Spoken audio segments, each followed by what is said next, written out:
আসসালামু আলাইকুম। দেখেন কত সুন্দর একটা ভিডিও নিয়ে এসেছি। এটা হচ্ছে অল্প খরচে মুরগির ঘর তৈরি। কত সুন্দর ঘর তৈরি করা হচ্ছে ঘরোয়া পদ্ধতিতে। এখান থেকে আর কি দরজা, তারপরে এই যে পাশে ফ্রেম করা হয়েছে, তারপর মাঝখানে এই যে দেখেন পাটাতনের মতো আর কি তক্তা পিটিয়ে দেওয়া হয়েছে। যে কোনো জায়গা ফাঁকা নাই, ওই যে ফাঁকা আছে ওইটুকু বন্ধ করে দেওয়া হবে। এই যে দেখুন, এই হচ্ছে দরজা। দরজা এবার নিচে ছিকল দেওয়া, তালা সিস্টেম, যাতে মুরগি চড়ে না নেয়।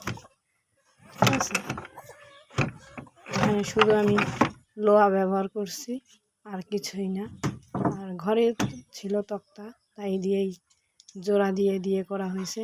এই যে উপরে হবে এরকমভাবে পাঠাতাম। এই যে দেখুন আমার ঘরটা তৈরি হয়ে গেল। ইচ্ছা করলে আমি উপরে দোতলাও করতে পারবো। তো ভিডিওটি ভালো লাগলে লাইক কমেন্ট শেয়ার করে দেবেন। আসসালামু আলাইকুম।